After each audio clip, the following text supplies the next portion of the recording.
स्वागत है आपका। मैं Vivek Bindra, founder and CEO बड़ा business .com।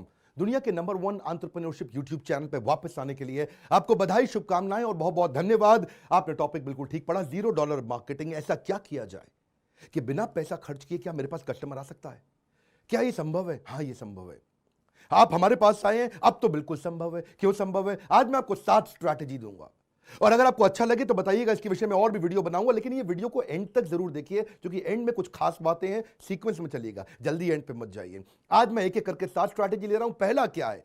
Make a world class website at minimum cost.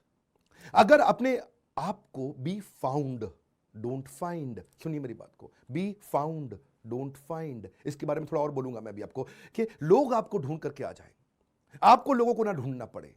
यही है मेरा थीम, $0 मार्केटिंग। एक कैसे वो neat and clean home page बनाया जाए जिसका एक सुंदर लगभग व्हाइट बैकग्राउंड का एक बेस कलर हो, जिसमें जब कस्टमर पहुंच जाता है वहां पे तो उसको ढूंढने में, आपको समझने में समय ना लगे। Call to action based website बनाइए, जैसे shop now, call now, learn more, ताकि वेबसाइट पे आकर के वो कुछ करे, कॉल टू एक्शन कुछ करे, उसको कमांड दो, हिडन कमांड दो। सोल्यूशन पे फोकस करो हमेशा वेबसाइट में। क्या होता है? एक्सपीरियंस किलर क्या है? पूरा करियर बिजनेस को बर्बाद कर देने वाला किलर क्या है? अगर आप प्रोडक्ट का इंट्रोडक्शन और प्रोडक्ट के डिस्क्रिप्शन पे वेबसाइट वेस्ट कर देंगे, जिंदगी में कोई कस्टमर आपसे माल नहीं खरीदेगा। प्रोडक्ट का इंट्रोडक्शन और डिस्क्रिप्शन लिमिटेड रखिए, सोल्यूशन मैक्सिमाइज कर दीजिए। फिर सुनिए, आपके प्रोडक्ट के बारे में इंट्रोडक्शन, उसका डिस्क्रिप्शन थोड़ा मिनिमाइज करिए और सोल्यूशन को मैक्सिमाइज करिए। कुछ ऐसा करिए कि सिंगल क्लिक नेविगेशन पे वो आ जाए। जैसे समुद्र में जाके कभी कभी जहाज खो जाता है, इतना दूर दिखता नहीं है, क्षितिज बोलते हैं इसको, शिप लॉस्ट इन होराइजन अंग्रेजी की कहावत है। ऐसा ना लगे, एक ही नेविगेशन बार के अंदर क्लियर, उसको email, chat, product, gallery, visitor के लिए आसान कर दो और वेबसाइट को अपडेट करो नीड बेस्ड। अब आपको ये करने के लिए या तो फुल टाइम रिसोर्स चाहिए या वेंडर चाहिए, लेकिन उसकी भी कॉस्ट को कम करें और स्कोप को मैक्सिमाइज करें। स्कोप मतलब जो आपके लिए काम करके देगा वो, और कम समय में ज्यादा काम करके दे बिना खर्चे के। कैसे किया जाए? हो सकता है आपको टेक्नोलॉजी ना आती हो, डोंट वरी। रूल क्या है? गोल्डन स्टेटमेंट, टेक्नोलॉजी का वेंडर आएगा, टेक्नोलॉजी सिखा के जाएगा। क्या मतलब हुआ? आप जो मेरे इवेंट में आए थे पिछली दफा, आचार्य बालकृष्ण ने आके पब्लिकली क्या समझाया कि मेरा सीक्रेट क्या है? मैं तो गुरुकुल का पढ़ा हूं, मैं तो ब्रह्मचारी था, मुझको तो आता नहीं कुछ भी, मैं तो जीवन ऐसे ही समर्पित कर दिया। शास्त्र पढ़ते पढ़ते मैंने टेक्नोलॉजी कैसे बिल्ड करी, बिजनेस कैसे बिल्ड किया। बस एक काम के लिए 5 वेंडर बुलाता था। पहला वेंडर मुझको कुछ सिखाता था, उसकी कहानी में दूसरे वेंडर को बता के दूसरे वेंडर को ऑब्जेक्शन देता था, वो कोई नई कहानी सुनाता था। इन दोनों की कहानी जोड़ के तीसरे वेंडर को बताता था, वो कोई नई कहानी सुनाता था। तो उन तीनों की कहानी जोड़ के चौथे वेंडर को उनके ऑब्जेक्शंस पांचवें को देता था, और फिर उसके बाद कंबाइन करके किसी एक वेंडर को, जो कई बार 7वां होता था या 10वां होता था, उसको मैं काम देता था। क्या अर्थ हुआ? जब वेंडर देखने लगेगा यार ये आदमी एक्सपर्ट हो चुका है, इसको सब कुछ आ चुका है, कई बार आप वेंडर से ज्यादा सीख जाएंगे जब आप बार बार वेंडर बुलाएंगे। जैकमा, आप जानते हैं ना, अलीबाबा, वो क्या आईआईटी या एमआईटी का पढ़ा हुआ था? नहीं, इंग्लिश का ट्रांसलेटर था। जिंदगी भर कहीं उसको नौकरी नहीं मिली, लेकिन बुद्धि क्या थी? कंज्यूमर की रिक्वायरमेंट को समझ के वेंडर को और एम्प्लॉय को समझा देता था, और वही लोग उसको फिर पढ़ाते थे, वही इसको सिखाते थे। इससे जैकमा सीख गया। टेक्नोलॉजी की दुनिया की सबसे बड़ी कंपनीज में से एक, चाइना की अलीबाबा, बनाई कैसे उसने? टेक्नोलॉजी का वेंडर आएगा, टेक्नोलॉजी सिखा के जाएगा। आप एक आम बिजनेसमैन है, आपको घबराहट हो रही, चिंता मत करो, वेंडर आएगा, वेंडर सिखा के जाएगा। ज्यादा वेंडर से मिलने पे आपके पास ऑप्शंस होंगी, आप कम कॉस्ट में कर लोगे, और उसी को हम लोग बोल रहे हैं मिनिमम कॉस्ट या जीरो कॉस्ट पे आप कैसे बढ़ा सकते हैं। 7 स्ट्रैटेजी सुनिएगा। दूसरा point, track the pattern of customers buying behaviour. देखो कि कस्टमर खरीदते वक्त उसको क्या तकलीफें आती थी, उसके पुराने बाइंग बिहेवियर को देखो। देखो वो उसके टच पॉइंट्स क्या हैं, कैसे वो सोशल मीडिया से आपके पास आ रहा है, उस टच पॉइंट को स्टडी करो। उसकी एग्जिस्टिंग बाइंग प्रोसेस में जो गैप्स आए थे, उसको तकलीफें आ रही थी, हो सकता है आपको प्रोडक्ट के अंदर चेंज लाना पड़े जिससे वो तुरंत खरीद ले। $0 मार्केटिंग हो गया आपके लिए।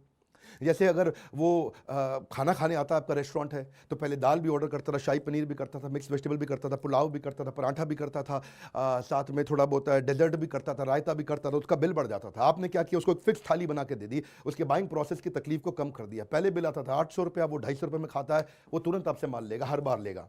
आपने क्या किया? उसके बाइंग प्रोसेस को देखा कि उसे क्या तकलीफें आ रही थी। हमने भी यही किया। हमारे कस्टमर के बाइंग प्रोसेस में लीडरशिप फनल बड़ा महंगा पड़ता था, 1,28,000 का। वो 6 महीने का प्रोग्राम था, हमने 2 साल का प्रोग्राम कर दिया ताकि कस्टमर लंबे समय तक हमारे टच में रहे। हमने क्या देखा? वो 1,28,000 का था, तो हमने प्रोग्राम को 36,000 और 18,000 कर दिया। स्टूडेंट के लिए 18,000, एंटरप्रेन्योर के लिए 36,000। अब उसके लिए सस्ता पड़ गया। वो उसको लंबे समय तक सपोर्ट और हैंड होल्डिंग मिलता है हमारी सर्विस टीम के साथ में, 2 साल तक सपोर्ट मिलता है।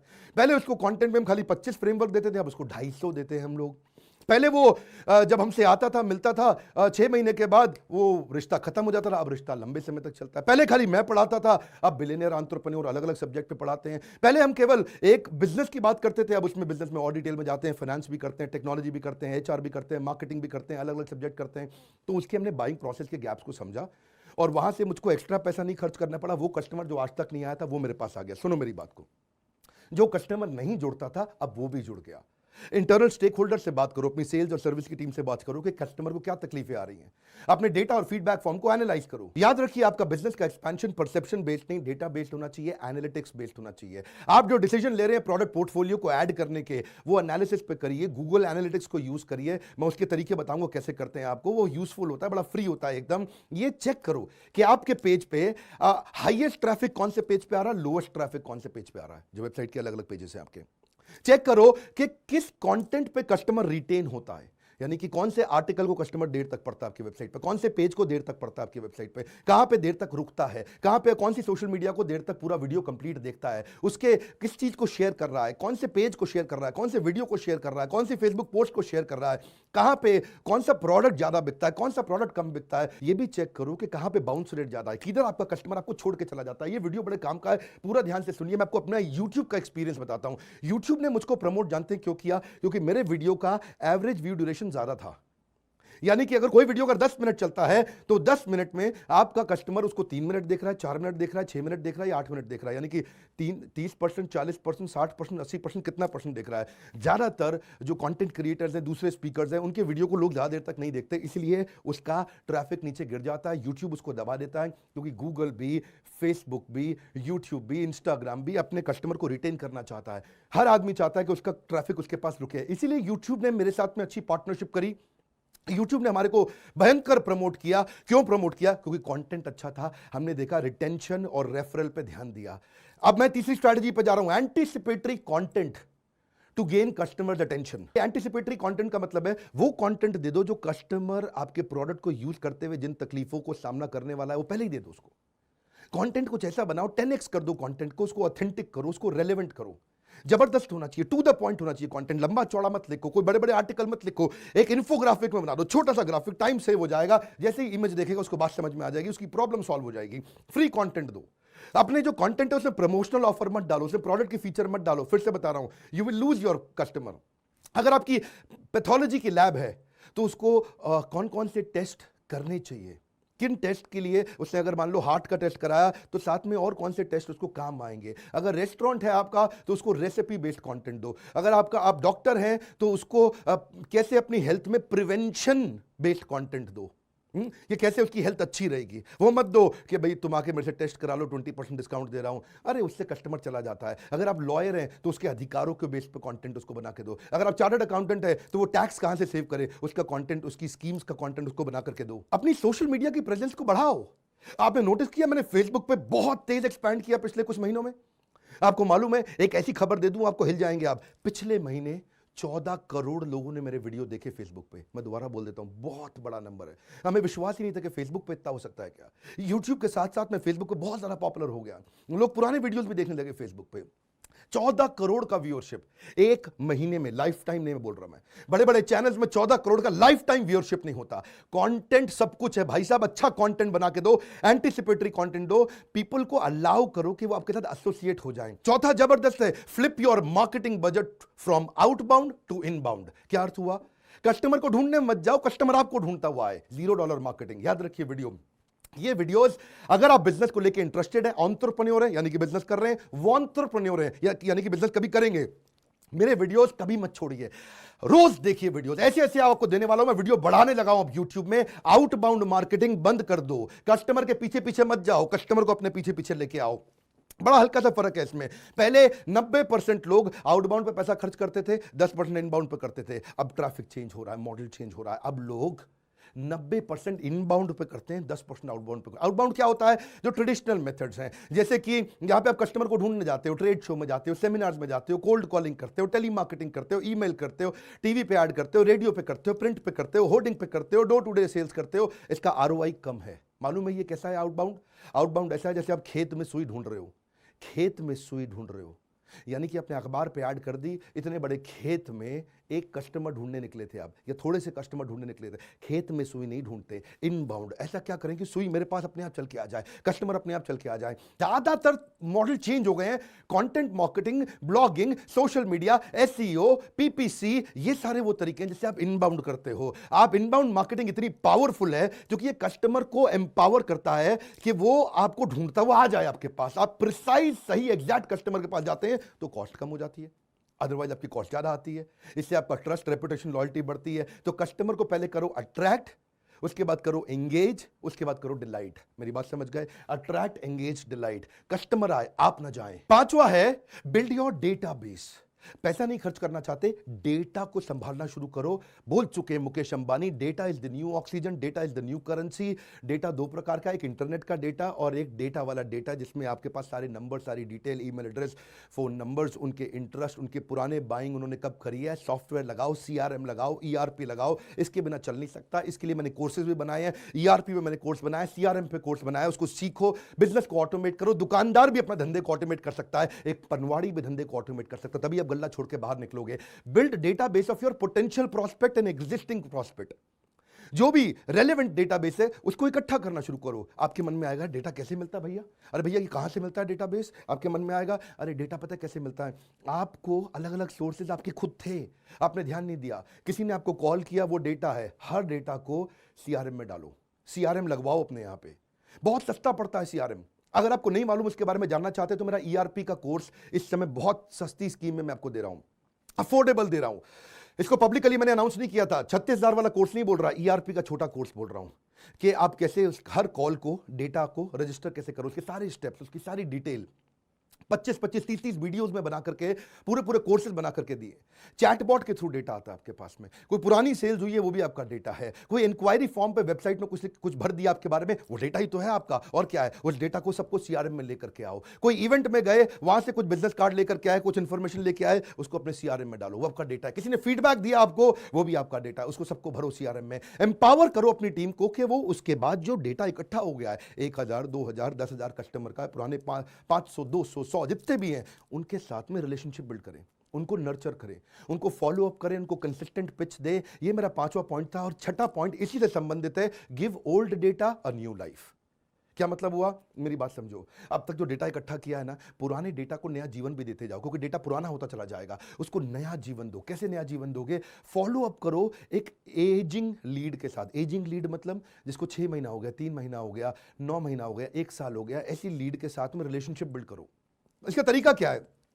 देखिए, एक बात है कि आपको अगर करेक्टली आपने ये कर लिया तो बहुत कॉस्ट इफेक्टिव है, क्योंकि पुराने कस्टमर के साथ धंधा करना 7 गुना सस्ता पड़ता है, नए कस्टमर के साथ धंधा करना 7 गुना महंगा पड़ता है। तो लेकिन इसमें कुछ ऐसी लीड होंगी जो बिल्कुल अनक्वालिफाइड है, इनकम्पैटिबल है, इनकम्प्लीट लीड्स हैं, उस पर समय मत लगाओ। क्या करो? अपने सेल्स पर्सन को थोड़ा समझाओ, उनको थोड़ा बताओ कि कस्टमर को फोन जब करोगे, पुराने डेटा को फोन करोगे तो सेल्स करने के लिए मत करना भैया, सीधा सेल्स करने के लिए नहीं करना। रिलेशनशिप बनाओ उसके साथ में, पुराने डेटा के साथ में। अगर आप उसको कांटेक्ट करते ही उसको फिर से सारी बातें पूछने लगोगे, अरे पिछली बार आपने क्या लिया था, आपने क्या किया था, सीआरएम में पहले इंफॉर्मेशन रखो। कस्टमर को एक ही बात को 4 लोगों से दोबारा करने में वो बहुत चिढ़ जाता है। सो पहले याद रखो कि उसने आपके साथ में कांटेक्ट क्यों लूज किया था, वो क्या कारण था कि वो दोबारा नहीं आया। इस तरह की बातचीत करो, उससे रिलेशनशिप बिल्ड करो। सबसे बड़ा रीजन क्या है जब कस्टमर दोबारा नहीं जुड़ता? क्योंकि आपने पहली फोन पे ही सीधा उसे बोला भाई मेरा माल खरीद लो। ना 40 20 40 मतलब क्या हुआ? ये रूल है, समझ लीजिए मेरी बात को। 40 20 40, 40% रिलेशनशिप बनाओ, 20% थोड़ा सा माल बेचो उसको, फिर 40% कॉल एंड करने से पहले फिर रिलेशनशिप बनाओ। यानी कि अगर 10 मिनट की कॉल है तो 7-8 मिनट तो रिलेशनशिप बिल्डिंग होना चाहिए, केवल 2 मिनट सेल्स का पिच होना चाहिए, इससे ज्यादा नहीं। मेरा 7वीं स्ट्रैटेजी है स्टोरी टेलिंग फॉर रिकॉल। एक बात याद रखिएगा, जितनी भी बढ़िया एडवर्टीजमेंट थी आज तक, कौन सी आपको याद रह गई? जिसने अपने प्रोडक्ट के बारे में बताया वो याद रह गई, या जिसकी कहानी बड़ी इमोशनल, बड़ी एंगेजिंग और जबरदस्त स्टोरी के माध्यम से आपको बताया, कुछ ऐसा अनएक्सपेक्टेड डिलाइटफुल सरप्राइज दिया जिससे आपके चेहरे पे मुस्कुराहट आई, आपने कहा अरे वाह। स्टोरी कस्टमर को याद रह जाती है। One more time, story customer को याद रह जाती है। एक बार और बोलूंगा ही बोलूंगा, स्टोरी कस्टमर को याद रह जाती है। हर बात में स्टोरी डालो, सेल्स की पिच में स्टोरी डालो, वेबसाइट में छोटी सी एक ऐसी स्टोरी दिखनी चाहिए, आपके वीडियोस में स्टोरी दिखनी चाहिए, सोशल मीडिया के थ्रू स्टोरी दिखनी चाहिए। आपके हर ब्रांड कैंपेन में जिसमें आपका पैसा नहीं लगता, कहानी के थ्रू कम्युनिकेट करो अपने आप को। कस्टमर बनेगा रिपीट कस्टमर, पहले होता है कस्टमर, फिर बनता है रिपीट कस्टमर से बनता है लॉयल कस्टमर बन जाता है प्रमोटर, और प्रमोटर आगे चल के बनता है एडवोकेट। ये बड़े स्ट्रैटेजिक 5 स्टेप्स हैं। कैसे किया जाता है, इसके लिए डिटेल कोर्स चाहिए, डिटेल वीडियो चाहिए, पर मैं आपको शॉर्ट में बता रहा हूं। अपनी मार्केटिंग स्ट्रैटेजी में, पॉडकास्ट में, यूट्यूब में, ब्लॉग्स में, आर्टिकल में कहानी के रूप में बताइए, प्रॉब्लम सॉल्वर बन के दिखाइए। पर कहानी होनी कैसी चाहिए, वो एंटरटेनिंग होनी चाहिए, इमोशनल होनी चाहिए, एजुकेशनल होनी चाहिए। एक ऐसी कहानी बताइए जो कि यूनिवर्सली एक्सेप्टेबल हो, लोग आपके साथ जुड़ना चाहें। एक कम्युनिटी की तारीफ करिए, कम्युनिटी आपको फैला देगा। Maximum people will feel connected through emotional story. ये वो स्टोरी जो आम जिंदगी की जीवन में कनेक्ट बिल्ड करता हो। राहुल गांधी भाई उससे थोड़ी सी गलती कर दी पिछले अपने कैंपेन में। वो क्या बोले, वो कहते हैं राफेल के बारे में बात की। राफेल ये वो स्टोरी है जो आम जिंदगी ने कनेक्ट नहीं किया जिससे। एक सवाल है कि 526 करोड़ रुपए के हवाई जहाज को 1600 करोड़ रुपए में क्यों खरीदा गया? मेरी बात समझिए, मैं राहुल गांधी के खिलाफ नहीं हूं, पर आपको ब्रांड कैंपेन समझा रहा हूं उनका। राहुल गांधी बोलते रहे चौकीदार चोर है, चौकीदार चोर है, लोगों ने माना नहीं। नरेंद्र मोदी भयंकर तरीके से जीत गए 2019 में दोबारा से। हाथ आगे लाइए, मेरी बात पूछिए क्यों हुआ ऐसा? क्योंकि राहुल गांधी की राफेल की स्टोरी आम आदमी को कनेक्ट नहीं कर रही। और जब उससे पिछली बार मोदी जी ने बोला था, उन्होंने क्या बोला? उन्होंने वो सारी स्टोरी दी जो आम आदमी के साथ जुड़ती थी। वो क्या कहते थे? जनता माफ नहीं करेगी। ये एक स्टोरी आम जीवन की बातचीत है। वो क्या बोले? अच्छे दिन आने वाले, एक जबरदस्त स्टोरी। वो क्या बोले? उसके बाद कॉल टू एक्शन दे दिया उन्होंने। वो क्या बोले? अब की बार मोदी सरकार, जबरदस्त स्टोरी है। मैं आपको बताता हूं, ये $0 मार्केटिंग एक छोटा सा वीडियो, अगर आपको अच्छा लगा तो एक वीडियो और देता हूं। फ्री वीडियो देने की तो मैं बहुत कोशिश कर रहा हूं। अब मैं वीडियो यूट्यूब पे बढ़ा रहा हूं, लेकिन अगर आप पूरा $0 मार्केटिंग सीखना चाहते हो, मैं डिजिटल मार्केटिंग नहीं, उससे भी आगे स्टेप पे लेके जा रहा हूं। बिना पैसा खर्च किए कस्टमर कैसे लाया जाए, इसके ऊपर हमने एक पूरा कोर्स बनाया। शुरू में कोर्स बड़ा महंगा था, 1.5 लाख का था। हमने कहा 75,000 में देते हैं। नहीं, मेरी बात सुनिए, हमने सोचा 75,000 में लोग नहीं खरीदेंगे, 25,000 में अफोर्डेबल बनाते हैं। हमने सोचा 25,000 भी शायद लोग ना दे पाए, और कम करें। अभी बहुत कम किया है, प्राइस नहीं बताऊंगा आपको। बोर्ड लाइन नंबर पे चेक करना चाहिए कि $0 मार्केटिंग का पूरा कोर्स को कैसे अटेंड कर सकते हैं। इसमें हमने आपको डाउनलोडेबल मटेरियल दिया है, इसमें आपको टूल्स दिए हैं, एसईओ के, गूगल एनालिटिक्स के फ्री टूल्स निकाल के इकट्ठे कर करके आपको दिए हैं। रीडिंग मटेरियल पूरा बना करके आपको हमने दिया है। हर वीडियो पे एक मैसिव एक्शन प्लान दिया है कि करना कैसे है, इसको इंप्लीमेंट कैसे करना है। आपको अगर टीम हायर करनी है या एजेंसी हायर करनी है, इसके बारे में एक्सप्लेन किया कि टीम सस्ती कैसे मिले या एजेंसी सस्ती कैसे मिले, उनके साथ कैसे करें, कैसे आप वेबसाइट को एक लीड जनरेशन मशीन बना सकते हैं। आप पेड कस्टमर बिना पैसा खर्च किए कैसे लेकर के आए, आपकी वेबसाइट किस तरीके से रोज पैसा जनरेट करे, डॉलर जनरेटिंग वेबसाइट कैसे बनाए, आपकी विजिबिलिटी कैसे बढ़े, आपके बिजनेस में प्रमोशन अपने आप कस्टमर ही कैसे करना शुरू कर दे, एक वायरल कंटेंट कैसे बनाए कि आपको पैसा ना लगे लेकिन कस्टमर सारा का सारा आपके साथ फिर से आ जाए, वायरल हो जाए। वायरल कैसे होते हैं? मैंने कभी यूट्यूब पे ₹1 खर्च करके सब्सक्राइबर नहीं लेके आया, सारे सब्सक्राइबर अपने आप मिले हैं, लेकिन इसके कई सीक्रेट सॉस है, लोगों को पता नहीं है। मैं आपको बताऊंगा, आप हमारे कोर्स के बारे में पता करिए। 2 बातें बताऊंगा, एवरीथिंग अबाउट एंटरप्रेन्योरशिप। एंटरप्रेन्योर के लिए जो पैसा कमाता है उसका 36,000, स्टूडेंट पैसा नहीं कमाता उससे 50% डिस्काउंट, 18,000 रुपए में 2 साल का कोर्स है। इसमें मैंने अपना सब कुछ झोंक दिया है, सब कुछ डाल दिया है। आप बस ये खरीद लो, जिंदगी बदलेगी। लेकिन अभी आप नहीं खरीद पा रहे, या आपको कोई स्कीम चाहिए, या आप केवल $0 मार्केटिंग लेना चाहते हैं, आप यही खरीद चुके हैं पहले से ही, उसके बारे में अलग से पता लगाइए। मैंने कम से कम प्राइस करते जा रहा हूं, इतना स्कीम मैंने ला दिया है कि अब आम आदमी भी, एक रिक्शा वाला भी बड़ा एंटरप्रेन्योर बन सकता है। अगर आपको ऐसे वीडियोस फ्री में और चाहिए, कमेंट बॉक्स में लिख दो, मुझको बता दो। अगर आपको अच्छा लगा है पूरे वीडियो, अगर आप देखते हो वापस आना चाहते हो, नीचे कमेंट बॉक्स में मेरे को बताओ क्या टॉपिक पे चाहिए। मार्केटिंग के फ्री वीडियो और देना चाहूंगा। चैनल को सब्सक्राइब करो, दूसरों से जरूर कराओ, इसलिए कराओ कि उनको फ्री कंटेंट मिल करके वो भी आगे बढ़ सकते हैं। बेल आइकन हिट नहीं करोगे तो वीडियो नहीं मिलेगा। लाइक करके उत्साह बढ़ाओ, तभी और वीडियो लेके आऊंगा। मेरे साथ जुड़े रहने के लिए, वीडियोस को शेयर करते रहने के लिए आप सबका दिल से प्रेम पूर्वक बहुत बहुत धन्यवाद।